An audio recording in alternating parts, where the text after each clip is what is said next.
इस खंबे से लगातार आवाजें क्यों आती हैं जैसे कोई ट्रेन चल रहा हो?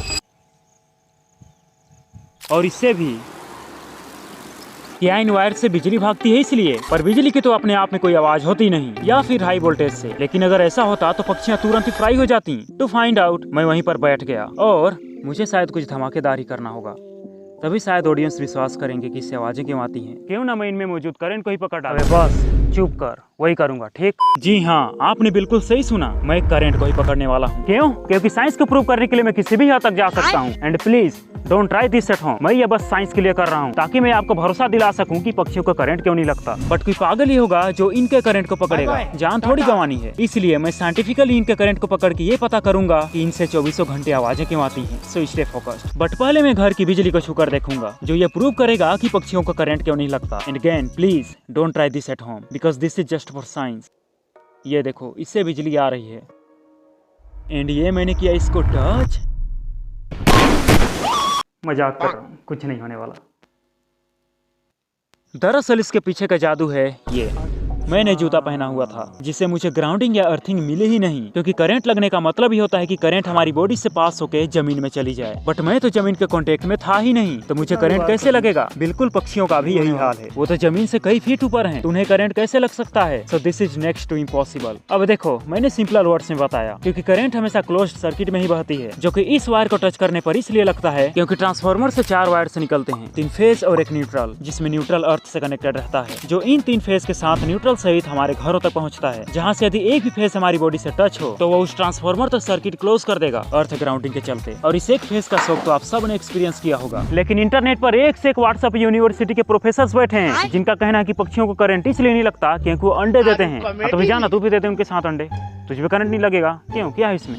अब आपका तो पता नहीं, पर इन खंभों के नीचे रहने पर सबकॉन्शियसली मुझे बड़ा डर लगता है कि कहीं ये तार मेरे ऊपर ना गिर जाए। देखो, ऐसे साइंस का है, मैं ये डायरेक्ट नहीं कहता कि इनके तारों से करंट दौड़ता है इसलिए इनसे आवाजें आती हैं, और ये भी डायरेक्ट नहीं कहता कि वोल्टेज हाई है इसलिए, जैसे पाइप में पानी का प्रेशर वोल्टेज को बता रहा हो और कितना पानी पाइप से निकल रहा है वो एम्पियर बता रहा हो। बट वेट, ये तो ऐसा ही है।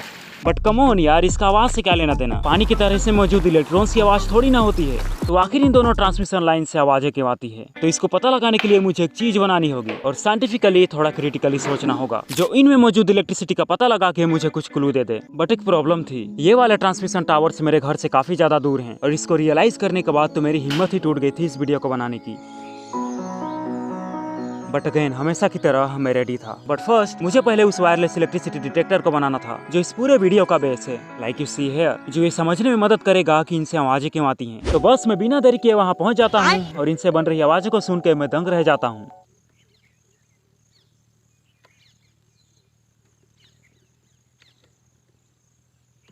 और यहाँ पर मैंने नोटिस ये करा कि इसका जो आवाज है वो इससे टोटली डिफरेंट है। इसको हम लाइव अपने कानों से डायरेक्टली शार्पली सुन सकते हैं, बट इसको सुनने के लिए कान को इसमें सटाना पड़ता है। यानी कि इन दोनों से आवाज तो इलेक्ट्रिसिटी की वजह से ही आ रही है, पर जो फेनोमेनन हो रहा है वो दोनों में अलग अलग है। मानना पड़ेगा यार।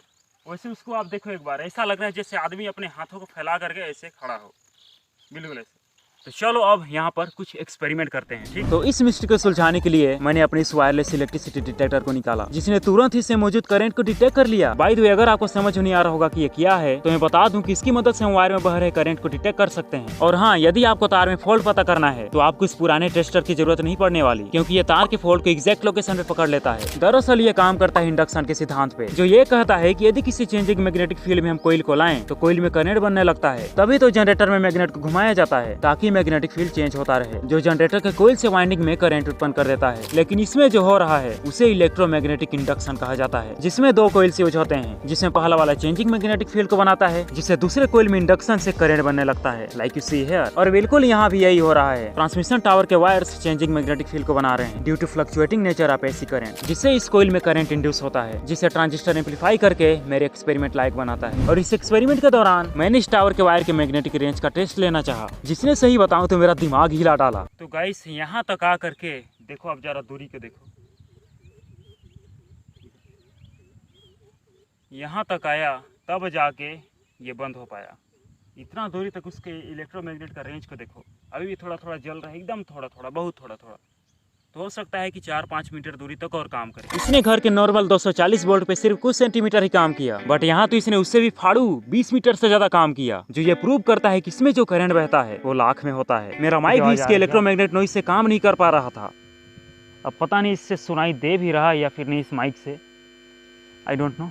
तो अब मेरे पास एक डाटा है कि इसमें बह रहा करंट लाख में होता है, जो इंटरनेट के रिसोर्सेज भी बताते हैं। अब इतने लाख वोल्टेज में एक फेनोमेनन होता है जिसे बोला जाता है कोरोना डिस्चार्ज, और यही वो मेन रीजन है जिसमें चट चट की या हिसिंग साउंड पैदा करता है। ये कोरोना मत समझ लेना। इस कोरोना डिस्चार्ज का प्रोसेस कुछ ऐसा है, जब किसी तार में बहुत ज्यादा वोल्टेज होता है, जैसा कि इसमें है करीब 1,32,000 वोल्ट, तो उसके चारों ओर एक तेज इलेक्ट्रिक फील्ड बनती है, और ये इलेक्ट्रिक फील्ड हवा के अणुओं को आयनाइज कर देती है, यानी इन अणुओं या एटम से इलेक्ट्रॉन्स छिन जाते हैं। लेकिन इसको होने के लिए 30 किलो वोल्ट या उससे ज्यादा करंट चाहिए होता है, जो कि इसमें मौजूद है। और अगर वायर में शार्प एजेस हैं तो ये प्रोसेस और तेज होने लगता है, लाइक यू सी हियर। अब अगला प्रोसेस, एटम से निकले हुए इलेक्ट्रॉन्स तेजी से मूव करते हैं और दूसरे एटम से टकरा के और भी आयन बनाते हैं, और इस प्रक्रिया में एक हल्की नीली चमक या कोरोना ग्लो और साथ ही साथ झन्नाटेदार आवाज पैदा होती है, और यही तो आवाज है जो हमें इसमें सुनाई देती है। That's amazing.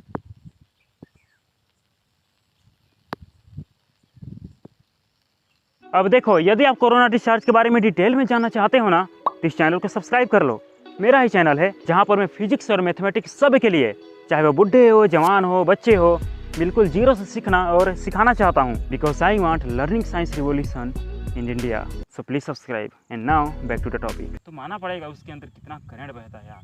तो कोरोना डिस्चार्ज कैसे नहीं होगा जब इतना दूरी तक आ रहा है इसकी इलेक्ट्रोमैग्नेट का रेंज, तो कोरोना डिस्चार्ज कैसे नहीं होगा? उस पर इतना हाई वोल्टेज बह रहा है तो फिर एब्सोल्युटली होगा। अब चलो, उसकी मिस्टेक तो सुलझ गई, पर इसका क्या? इसमें तो केवल 11 किलो वोल्ट ही बहता है, तो इसमें तो कोरोना डिस्चार्ज हो नहीं सकता। तो देखो, यहाँ पर ना मेरी दो थ्योरीज थी। पहला कि शायद इनके बारे में बन रही मैग्नेटिक फील्ड पृथ्वी के मैग्नेटिक फील्ड के साथ कुछ हस्तक्षेप कर रही होगी, लेकिन यार जब मैंने कैलकुलेशन करा तब मेरा, सही बता रहा हूँ, दिल टूट गया, क्योंकि वहाँ पर केवल मिली न्यूटन्स में ही फोर्सेस क्रिएट हो रहे थे। अब ये मिली न्यूटन्स वाले फोर्स इन वायर्स का बाल भी बांका नहीं कर सकते, तो वाइब्रेशन तो छोड़ ही दो। अब यहाँ पर मेरी दूसरी थ्योरी ये थी कि शायद इनके हर एक वायर में बन रही मैग्नेटिक फील्ड एक दूसरे की मैग्नेटिक फील्ड के साथ कुछ इन्फ्लुएंस कर रहे हो। बट अगेन जब मैंने इसको कैलकुलेट करा तब फिर से मेरा दिल टूट गया। वहाँ पर भी माइक्रो टेस्लास में ही मैग्नेटिक फील्ड बन रहा था और मिली न्यूटन्स में ही फोर्सेस क्रिएट हो रहे थे। क्योंकि पहले मैं ये बिलीव करता था कि शायद इससे जो आवाज़ें आती हैं वो इलेक्ट्रिसिटी की वजह से आती हैं, यानी कि मैग्नेटिक फील्ड की वजह से। तो इसने तो मेरा पूरा तरीके से दिल तोड़ दिया यार, सही बता रहा हूँ। तो आखिर फिर इनसे आवाज़ें क्यों आती हैं? तो आवाज़ें आती हैं हवा की वजह से। जी हाँ, मजाक नहीं कर रहा। जब हवा इनके वायर से पास होता है तब वहाँ पर प्रेशर डिफरेंस क्रिएट होता है, और इस प्रेशर डिफरेंस की वजह से इसमें रेजोनेंस पैदा हो जाता है इनके वायर्स में, और वही रेजोनेंस इन वायर्स में वाइब्रेशन पैदा कर देता है। और वही वाइब्रेशन तो अभी इसमें सुनाई दे रहा है। अभी हवा बहुत तेज़ी से बह रहा है और इसकी आवाज़ का भी सुनो, पता नहीं इसमें सुनाई दे भी रहा होगा कि नहीं, लेकिन अभी मैं इसको साफ साफ सुन सकता हूँ। जानता हूँ थोड़ा सा पचाना मुश्किल हो सकता है, बट माय कैलकुलेशन सेज कि उनका जो योगदान है ना मैग्नेटिक फील्ड वगैरह का, इलेक्ट्रिसिटी का, वो पूरी तरीके से नेग्लिजिबल है। जिस तरीके से आपने देखा है ना कि जैसे गिटार वाइब्रेट करता है, बिल्कुल वैसे इसके वायर्स वाइब्रेट करते हैं हवा की वजह से। इससे जो वाइब्रेशन क्रिएट होता है वो हवा की वजह से होता है। अभी